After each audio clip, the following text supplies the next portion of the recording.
This is the long-awaited video. I've got all of your questions in here and I'm going to be addressing all of them. So if I miss any, comment below and I will get to it. So when I got plastic surgery, this was during my 4th year of pharmacy school. It was December 2016, right before my graduation in May. It was during winter break that I flew to Korea with my sisters and got plastic surgery. I'll also link all of my plastic surgery videos in the description bar, so check those out if you haven't watched. Let's start with what surgeries did I get? So most notably, I got V-line surgery, and that consists of a couple things: angle jaw reduction, genioplasty, Zygoma reduction, and there was also a nasolabial fold bone grafts. I also got a nose job, a rhinoplasty. This was also the first and last time I did lip fillers. I had 1cc of Korean filler, which is Chaaeum. That is all the surgeries I've ever had in my entire life, and I did a crap ton of skin treatments, which is the best part, I swear. So why did I get plastic surgery? Why did I choose Korea for my plastic surgery? Were you afraid of telling others about your surgery? All of my life I've been doing everything in order to please my parents or whatever. I just want to do this for me, you know, like this is for me. Everyone in my real life, they just understood that this was something that I've always been self-conscious about, and I just want to feel good in my body. And I didn't think it was such a huge deal, but I think at the time in like 2016 when I did get it, it was just like, oh my god, this is crazy, because I did lose a lot of weight too. So the surgery on top of the weight loss, it was just like a huge change to people, I guess. I wanted to share those videos because, one, I have nothing to hide. I can at least give you the information that I was looking for at the time. I'm just glad that now there's definitely a lot more information out there, and just general acceptance with people in terms of, you know, just letting people do whatever they want with their bodies. Like, it's their body. If you don't know, that was David, my boyfriend. You haven't watched the boyfriend tag? Go watch it. Where have you been? You know? There was a lot of research that needed to be done. I was checking purse for him. I just got information anywhere and everywhere that I could. I chatted up a ton of clinics on WhatsApp, got price quotes, booked consultations, and I did all that through video. Dr. O was my surgeon for the V-line surgery, and Dr. Lee was my plastic surgeon from my nose. I remember just telling him, you know, like, I want my features enhanced, but I don't want you to change anything like drastically. They weren't pushy with things that I should do. So I think that's the most important part about looking for your surgeon. You want to pick somebody that's going to take that time to explain to you, answer all of your annoying questions, and make you feel comfortable. Did you get weird looks after? I was in Korea for 2 weeks, and I think especially in America, if I were to look like that walking around, I would have definitely gotten weird looks. But in Korea, like, everybody was like, whatever, you know? So how long was the surgery? 2 hours for rhinoplasty, 4 hours for facial contouring. This includes the prep, the surgery itself, stitching, and an hour of recovery time. A ton of questions were about pre-surgery and how I was feeling up until the surgery and such, if I had any doubts or anything like that. So I was under general anesthesia for facial contouring and twilight sedation for my nose job. I will get into that experience in a bit. But I had met these other like Vietnamese girls that just got their V-line, and one of them was like saying, oh, don't do it, I'm in so much pain. Just talking to the other girls was like kind of the reason why I got anxious. Originally I was to have my facial contouring or V-line surgery immediately before my rhinoplasty, but I got super nervous the night before and they were super accommodating, and they actually rescheduled my rhinoplasty for another day. You just have to approach it as, you know, that's their experience, this is going to be mine, it's separate completely. So I would still say ask a ton of questions at consultation. Find a way to keep yourself grounded away from your nerves. If I went back, I still would keep it separate days, because just the post-surgery experience for both was very different. You hear a ton of experiences about nose jobs, so you assume that the V-line would be so much more painful, or like,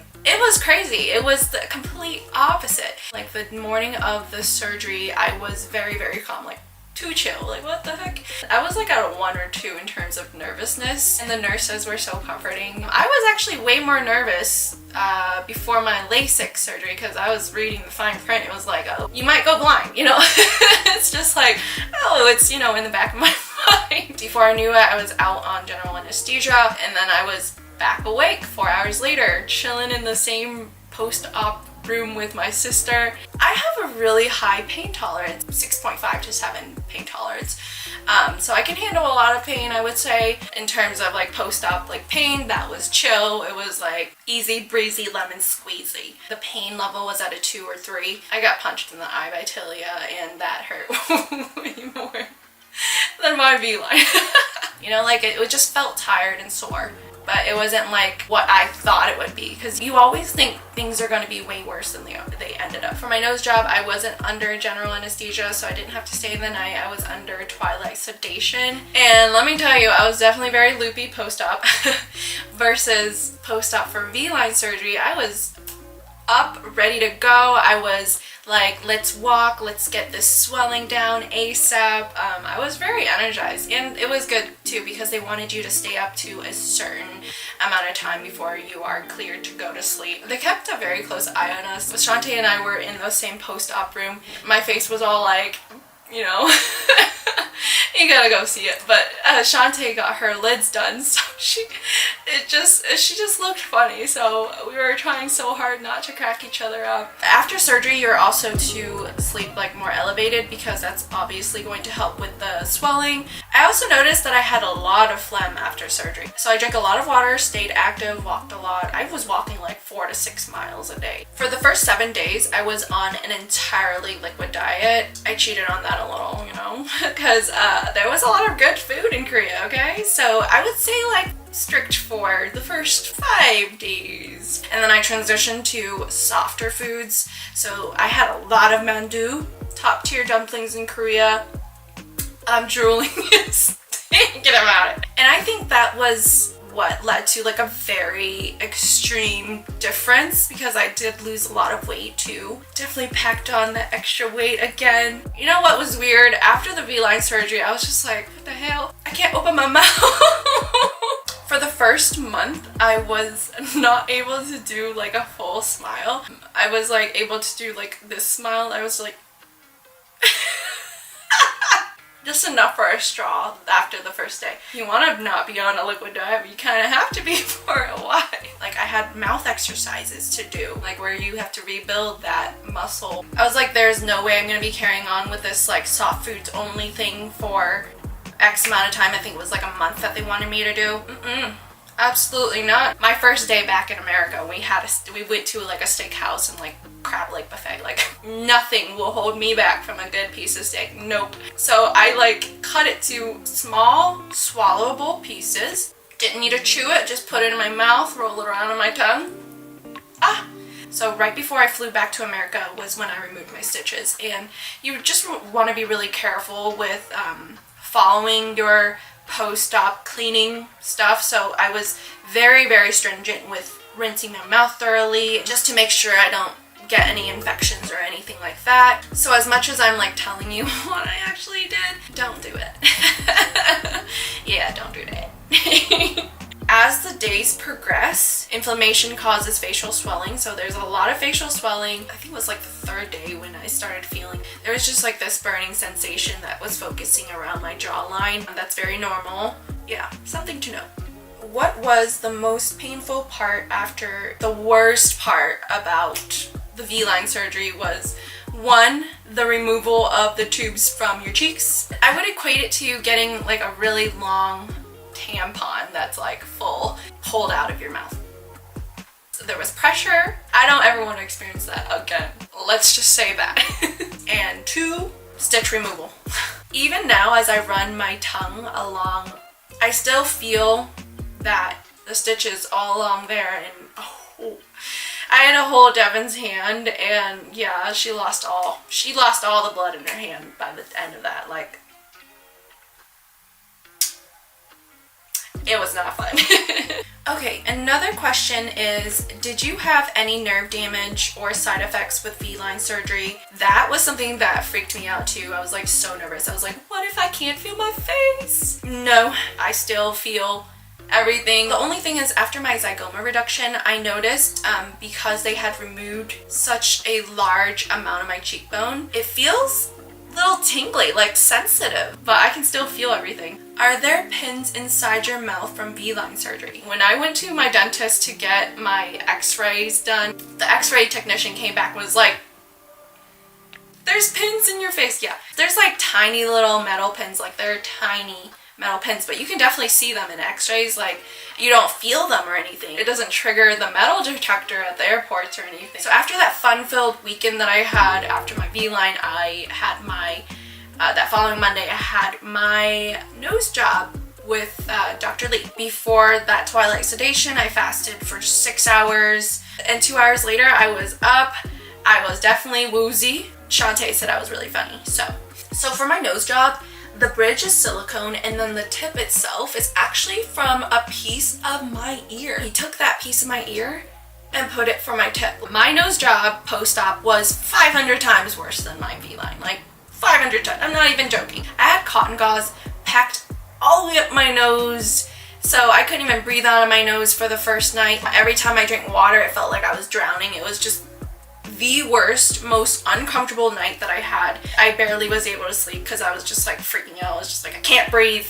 I can't breathe. This ain't cool. So I was so excited the following morning when they removed that cotton gauze. It was like very, very long. Like, I was really packed up there. Immediately after, I was good to go. Best feeling ever. I was able to breathe again. The only thing that was bruised after my nose job was my ear, like around my ear, and it felt like, you know, that stinging burning sensation after like a sunburn or if you had a paper cut. This is a really good question. Do you have any regrets about plastic surgery? Are you happy with the results? I'm very happy with the results. My nose still looks like my nose, but with a bridge. Every time I see my like x-ray of my jawbone and stuff, like jawline and everything, it looks so beautiful. Like, it just looks perfectly crafted. Dr. O did a really good job.